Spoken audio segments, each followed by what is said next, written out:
அனைவருக்கும் வணக்கம். இப்பொழுது நாம் பார்க்க போகிறது சக்கர தியானம். சக்கர தியானத்தில் மூலாதார தியான முறை பார்த்துட்டோம். அடுத்து சுவாதிஷ்டான சக்கர தியானம். இந்த சக்கரத்தின் தத்துவம் ஜல தத்துவம் ஆகும், அதாவது அப்புவின் தன்மை உடையது. இந்த சக்கரம் மூலாதார சக்கரத்திற்கு சற்று மேலாக ஜனன உறுப்புகளுக்கு பின்னால் இருக்கிறது. இதன் நிறம் வெண்மையாகும். இதன் வடிவம் பெருச்சந்திரன். இதன் குணம் ரசம், அதாவது ருசி. இதன் கர்மேந்திரியம் நாக்கு. மோகம், மயக்கம், காம தொழில்கள் எல்லாம் இதன் ஆதிக்கத்தில் செயல்படக்கூடியவை. இந்த சுவாதிஷ்டான சக்கர தியானம் செய்முறை விளக்கம் மேற சொன்னபடி ஒரு சௌகரியமான சுகாசனத்தில் உட்கார்ந்து கொண்டு கண்களை மூடிக்கொள்ளவும்.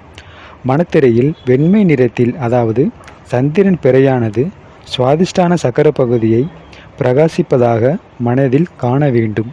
இதன் பீஜ மந்திரமாகிய வம் என்ற மந்திரத்தை மனதில் தியானித்து கொண்டே பிறைச்சந்திரனை மனத்திரையில் வெண்மை ஒளியில் பிரகாசிப்பதை பார்த்து கொண்டே தியானம் செய்து வரவும்.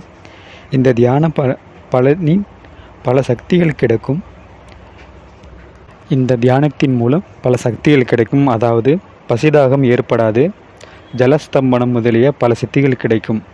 சுவாதிஷ்டானம் சம்பந்தப்பட்ட நோய்கள் வராது, மனம் அடங்கும், தாதுக்கள் பலப்படும். அதாவது எப்படி செய்யணும்னா, ஒரு சௌகரியமான சுகாசனத்தில் உட்கார்ந்து கொண்டு கண்களை மூடிக்கொள்ளவும். மனத்திரையில் வெண்மை நிறத்தில் சந்திரனை பிறையானது சுவாதிஷ்டான சக்கர பகுதியில் பிரகாசிப்பதை, அதாவது பிறைச்சந்திரன் நம்ம சுவாதிஷ்டான சக்கரத்தில் வச்சுட்டு அது அங்கே பிளிங்காகி அங்கே பிரகாசிப்பதாக நம்ம எண்ணிக்கொள்ள வேண்டும். ஓகேங்களா? அதற்கான பீஜ மந்திரம் வம். இதற்கான அத்தாரிட்டி யாருன்னா இவங்க பிரம்மா விஷ்ணு எப்படி வெண்தாமரையில் தானே அமர்ந்திருப்பாங்க. அதனால தான் வெண்மை நிறத்தில் அவங்க சொல்கிறாங்க. சரிங்களா? வம் என்ற மந்திரத்தை தியானித்து கொண்டே பிறைச்சந்திரனை மனதில் வெண்மை ஒளியில் பிரகாசிப்பதாக பார்த்து கொண்டே தியானம் செய்து வரவும்.